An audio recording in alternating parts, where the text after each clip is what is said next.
Hello learners, இன்னைக்கு one way slab design எப்படி பண்ணனும்னு ஒரு example problem பார்க்கலாம். So first the given question, design a simply supported roof slab for a room of clear dimensions 2 meter by 6 meter with wall thickness 250 mm using M20 grade concrete and Fe 415 grade steel. Weight of weathering course is 1 kN per meter square. 1 kN per meter square. The roof is accessible. So question la shorter span length வந்து 2 meter, clear span கொடுத்திருக்காங்க 2 meters, longer span வந்து span வந்து 6 meters, width of support 250 mm, FCK 20 Newton per mm square and Fy 415 Newton per mm square, and weight of weathering course வந்து 1 kN per meter square. Next roof வந்து accessible னு சொல்லிருக்காங்க. So roof accessible எதுக்காக சொல்லிருக்காங்கன்னு பார்த்தீங்கன்னா live load. So roof accessible இருந்ததுன்னா 1.5 kN per meter வந்து live load எடுத்துப்போம். So இதே வந்து roof is not accessible, அதாவது மெயின்டெனன்ஸ் தவிர மற்றபடி staircase ப்ரொவைட் பண்ணி நம்ம ஜென்ரல் ஹியூமன் பீயிங் வந்து ஆக்சஸ் பண்ணுறதுக்கு ப்ரொஹிபிட் பண்ணியிருந்தாங்க அப்படின்னா 0.75 kN per meter. So 50% reduce பண்ணிப்பாங்க. ஸோ இதில் ரூஃப் ஆக்சசிபிள்னு கொடுத்துருக்கிறதால லைவ் லோடு வந்து 1.5 kN per meter. நெக்ஸ்ட் அடுத்த டிசைன் கான்ஸ்டன்ஸ் வந்து பார்த்திங்கன்னா moment of resistance factor QU வந்து பார்த்திங்கன்னா 2.76 Newton per mm square for FCK 20 and Fy 415 வந்து 2.76 Newton per mm square. So and அடிஷ்னலாக 2 ஃபேக்டர்ஸ் கொடுத்துருக்கேன். ஸோ இது எதுக்காகனா ஸ்லாபுக்கு ஸ்டிஃப்னஸ் பேராமீட்டர் பேஸ் பண்ணி டெப்த் அசியூம் பண்ணுறதுக்கு இந்த பேராமீட்டர்ஸ் வந்து தேவைப்படும். ஸோ ஸ்டிஃப்னஸ் செக்குக்கு வந்து இந்த பேராமீட்டர்ஸ் யூஸ் பண்ணுறாங்க. ஃபஸ்ட் ஒன் பேசிக் வேல்யூ.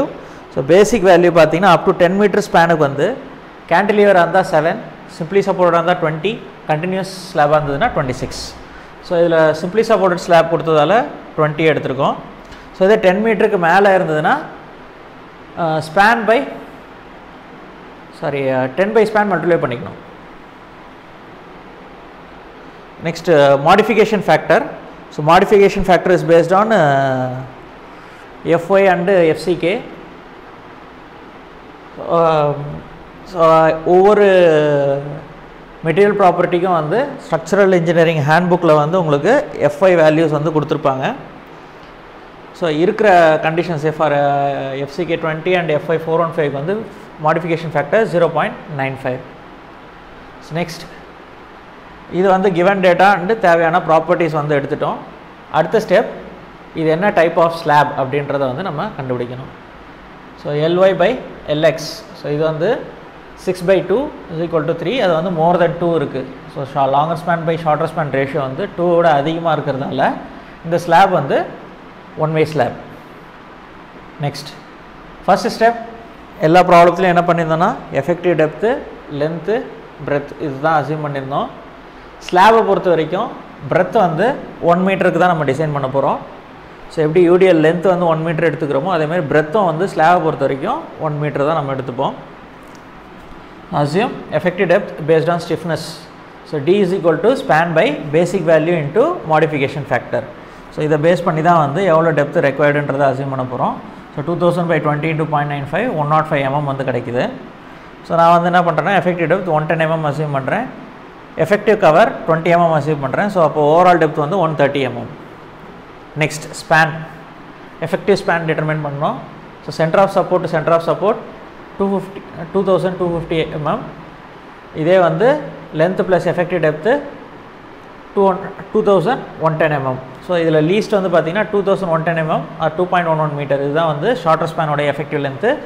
சேம் வே லாங்கர் ஸ்பேனோட எஃபெக்டிவ் லென்த் வந்து 6110 mm or 6.11 meters. Longer span effective length தேவைப்படலனாலும் ஜஸ்ட் ஒரு கால்குலேஷனுக்காக எக்ஸ்பிளைன் பண்ணியிருக்கேன்.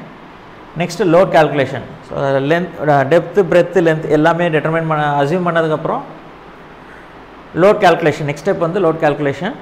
So first dead load 25, volume வந்து பார்த்திங்கன்னா லென்த்து, பிரெத்து, டெப்த்து போடுவோம். ஸ்லாபை பொறுத்த வரைக்கும் ஸோ யூடிஎலுக்காக லென்த் வந்து 1 மீட்டர், ஸ்லாபை பொறுத்த வரைக்கும் பிரெத் வந்து 1 மீட்டருக்கு தான் டிசைன் பண்ணுவாங்க.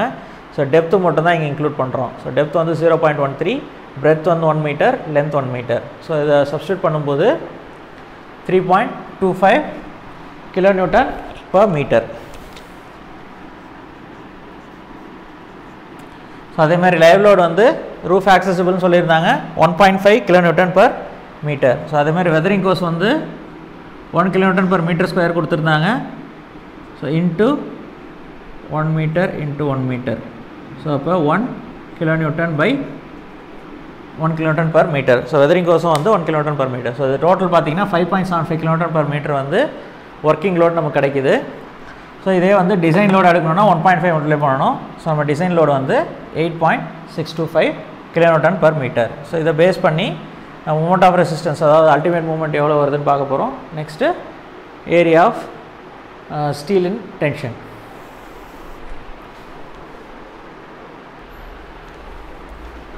ஸோ நம்ம கிடைச்சிருக்கிற லோடை வச்சு பெண்டிங் மூமெண்ட் கால்குலேஷன் பார்க்குறோம்.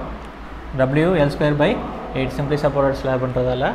ஸோ WU அல்டிமேட் லோடு வந்து 8.625, லென்த் வந்து எக்ஸ் டைரக்ஷனோட லென்த், ஷார்ட்டர் ஸ்பேன் லென்த் தான் எடுக்கிறோம். லாங்கர் ஸ்பேனோடைய பெண்டிங் மூமெண்ட் வந்து நெக்லிஜிபிள் சொல்லியிருந்தோம்.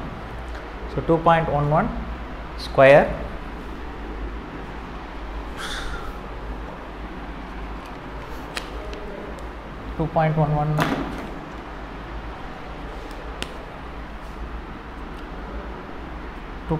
square by 8. ஸோ அப்போ அல்டிமேட் பெண்டிங் மோமெண்ட் வந்து பார்த்திங்கன்னா 4.8 kN per meter. kN meter. So next check for depth. So usual steps, same steps தான் ரிப்பீட் பண்ணிகிட்ருக்கேன். So check for depth required வந்து √MU/QUB. So இதில் வந்து பார்த்தோம்னா MUவோட வேல்யூ 4.8 10⁶, QU 2.76 அண்ட் B வந்து 1000 mm. ஸோ 1 மீட்டர் தான் சொல்லியிருந்தேன் பிரெத் வந்து ஸ்லாபுக்கு. ஸோ 1000 mm போட்டிருக்கோம். ஸோ அப்போ டெப்த் ரெக்வயர்டு வந்து பார்த்திங்கன்னா 41.7 mm. ஸோ இது வந்து நம்ம அசியூம் பண்ண டெப்த்தோட கம்மி தான். So safe.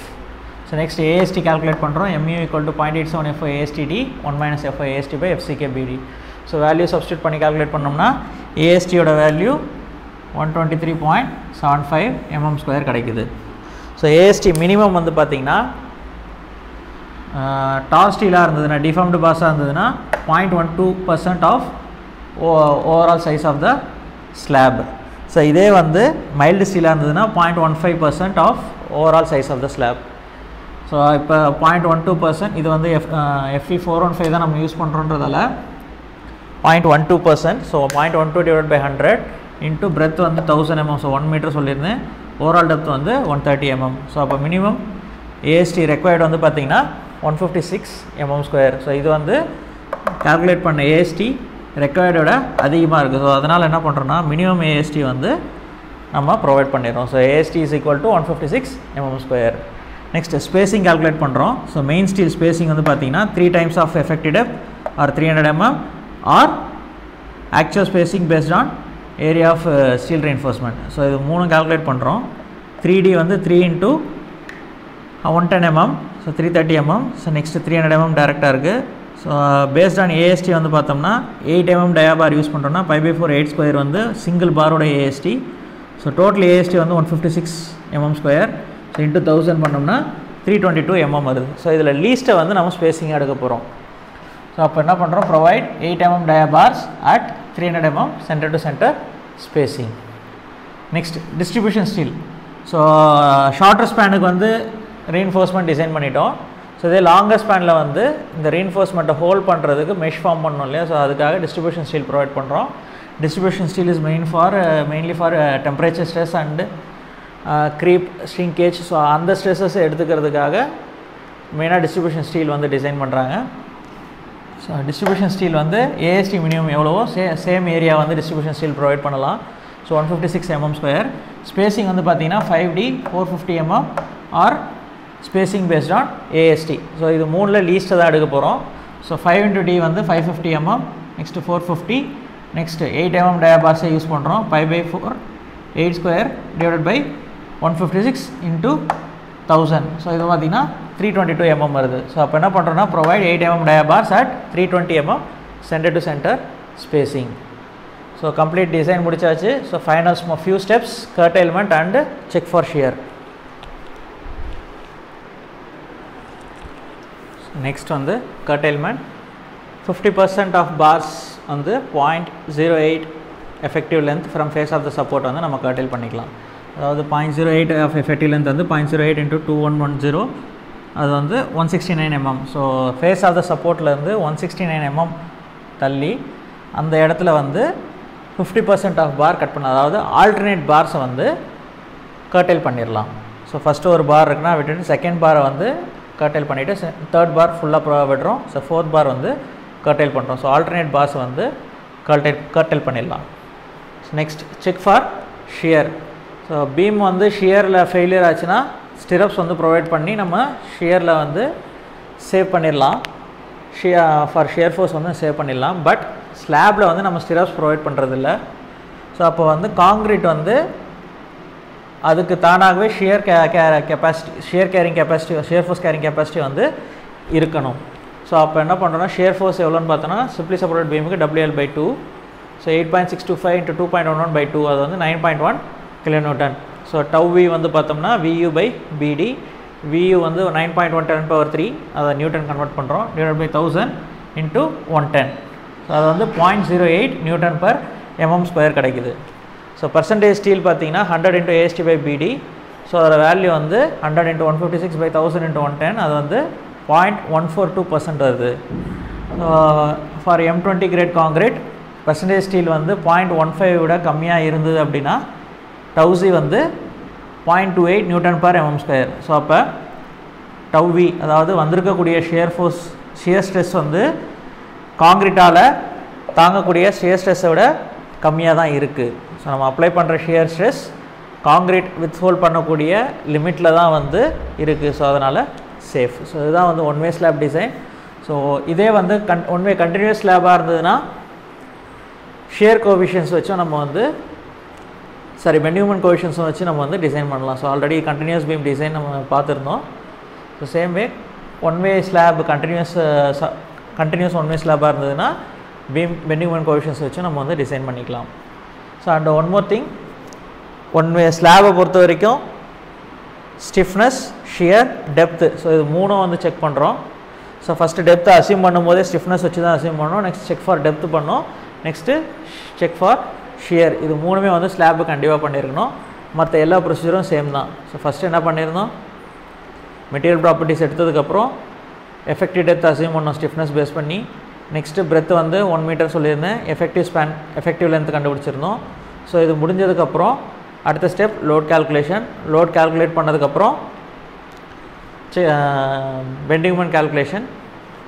பெண்டிங் மொமெண்ட் கால்குலேஷனுக்கு அப்புறம் டெப்த்து செக் பண்ணணும், check for depth. Next AST கண்டுபிடிச்சிட்டோம். ஏஎஸ்டி கண்டுபிடிச்சதுக்கப்புறம் ஸ்பேசிங் எவ்வளோன்னு பார்த்தோம். நெக்ஸ்ட்டு டிஸ்ட்ரிபியூஷன் ஸ்டீல், அதோட ஏஎஸ்டி ப்ளஸ் அதோட ஸ்பேசிங். நெக்ஸ்ட்டு கர்டைல்மெண்ட், லாஸ்ட்டாக வந்து செக் ஃபார் ஷியர். ஸோ இதுதான் ஒன் வே ஸ்லாப் டிசைன் பண்ணுற ப்ரொசீஜர். நெக்ஸ்ட் வீடியோவில் வந்து 2 வே ஸ்லாப் டிசைன் பார்க்கலாம். தேங்க்யூ.